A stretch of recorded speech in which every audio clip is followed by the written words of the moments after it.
A new decision just found that short-barreled rifles are not protected arms under the Second Amendment. This decision also found that the NFA's tax and registration requirement is consistent with the history and tradition of the Second Amendment. So let's talk about what happened in this decision.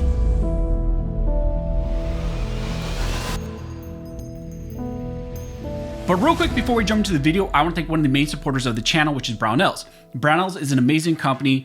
They do the things the right way. They're pro-freedom, pro-America, and they support what we do here on the channel. So if you're interested, check out Brownells. They do amazing things over there. And if you order using my code SCHOLAR10, you can get 10% off of your order. So like I mentioned in the intro, in this video, we're going to be talking about a very horrible decision that just came out of the 7th Circuit Court of Appeals. In this case called U.S. versus Rush, a unanimous 3-judge panel in the 7th Circuit just held that SBRs short-barreled rifles are not protected arms under the text of the Second Amendment. They also ruled that the NFA's restrictions, the taxation requirement, the registration requirement, are also permissible under the Second Amendment. The court found that under the Supreme Court's precedent in Miller and Bruin, the SBR restrictions are permissible. Now, in this case, the defendant here, Mr. Rush, argued that the SBR section of the NFA is unconstitutional because it burdens core conduct protected by the Second Amendment. However, on review, this unanimous 3-judge panel actually issued and ruled their decision that SBRs are not protected arms under the Second Amendment, and that also Mr. Rush's Second Amendment claims were properly dismissed by the lower court. This now sets up a very critical decision on SBRs that is probably going to be elevated to a higher level, either in front of the en banc panel in the 7th Circuit and probably also eventually in front of the Supreme Court. Now, the facts surrounding this case are that in August of 2022, Mr. Rush was charged with multiple indictments and multiple counts against him because he was possessing an unregistered firearm in violation of the NFA. That unregistered firearm that he had in his possession was an Anderson AR-15 that had a 7.5-inch barrel, and there the government said this is an SBR. Mr. Rush moved to dismiss the indictment, arguing that that section of the NFA is unconstitutional under the Supreme Court's recent ruling in Bruin. The government opposed that motion, arguing that the NFA remains constitutional under Bruin, in that the earlier Supreme Court precedent in Miller already upheld a very similar NFA regulation against SBSs, short-barreled shotguns, and therefore they also argue that Bruin doesn't change Miller at all, and this restriction against SBRs is constitutional. The district court agreed with the federal government, concluding that Bruin had no impact on the constitutionality of regulating the receipt or possession of an unregistered short-barreled rifle. Now, in response to that ruling of the district court, Mr. Rush then entered a conditional guilty plea, reserving the right to challenge the denial of his motion to dismiss up to the next level. Now, eventually he was convicted and sentenced to 30 months in prison, but then he appealed to the 7th Circuit, seeking a reversal of what the district court said. However, we just got the ruling from the 7th Circuit, and that decision there actually found that SBRs are not protected arms under the Second Amendment, and that the NFA's restrictions are permissible under the history and tradition of the Second Amendment. The 7th Circuit found that Miller primarily controls this issue in this case, and they found that even under Bruin, Mr. Rush's Second Amendment arguments also failed. Now, in the opinion, the 7th Circuit states that Rush's attempt to factually distinguish Miller is unavailing. The fact that Miller involved an unregistered short-barreled shotgun and Rush was convicted of possessing an unregistered short-barreled rifle does not control the outcome of this appeal. So here the 7th Circuit says that it doesn't matter that Miller dealt with SBSs, and here we're dealing with SBRs. They say that they're similar, that they're dangerous and unusual items that are not protected by the Second Amendment, and so nothing really changes. In the opinion, the court states that they understand Miller and Bruin to look at two main things, and the two main things are: one, the type of weapon at issue is of critical importance.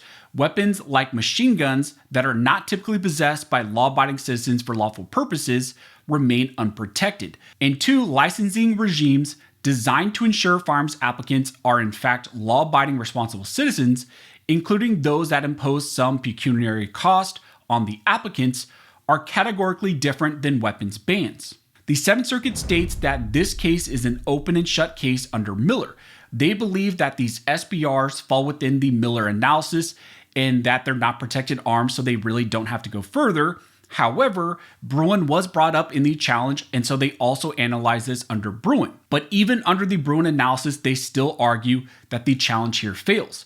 They state that we thus look to whether the firearm at issue a short-barreled rifle falls within the scope of the arms that individuals are entitled to keep and bear. Rush argues that the text of the Second Amendment extends to all bearable arms, and thus his possession of a short-barreled rifle falls neatly within the ambit. Now, in performing this analysis of whether an SBR is a bearable arm afforded to a protections, the court here relies on their prior decision in Bevis. They also rely heavily on the Supreme Court's inactivity in striking down their prior decision, and so since that sits as precedent, they lean on that heavily to find that SBRs are not protected. They state that this court post-Bruin acknowledged the Supreme Court's recognition that short-barreled shotguns fall on the constitutionally unprotected side of the bearable arms line because they are not in common use for lawful purposes, which at its core is self-defense. No intervening Supreme Court case has called Bevis into doubt, and this court has not overruled it. We therefore afford Bevis considerable weight and will not overturn circuit precedent based on the arguments Rush advances. They also state that Mr. Rush fails to show that the registration and taxation schemes under the NFA for these types of short-barrel rifles, that he fails to show that it's unconstitutional. They believe under the plain text of the Second Amendment and some Supreme Court dicta in Bruin, this type of scheme is permissible. They state that the Supreme Court has signaled approval of regimes that require applicants to undergo background checks or pass firearm safety courses.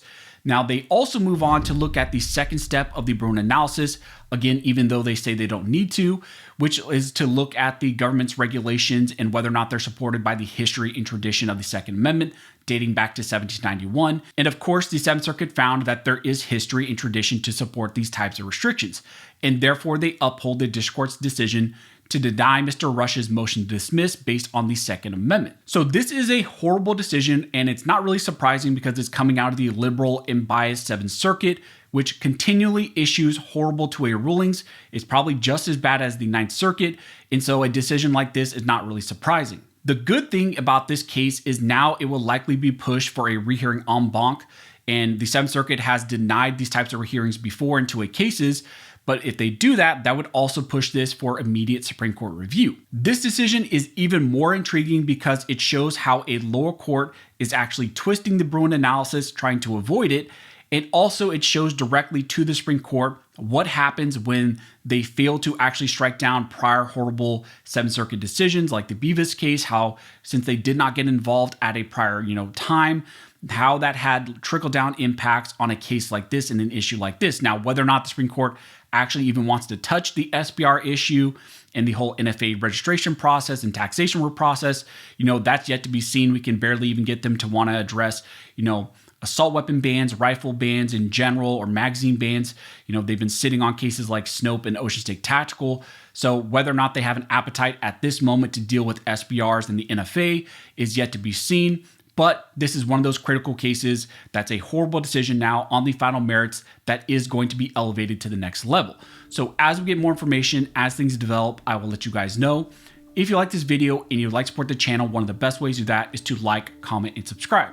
All those things help to fuel the algorithm, and it signals to YouTube that you see value in these videos and in the type of 2A news. But as always, thank you all for watching. Don't forget to like, comment, and subscribe. And never forget, this nation was built by armed scholars, and this nation will be maintained by armed scholars.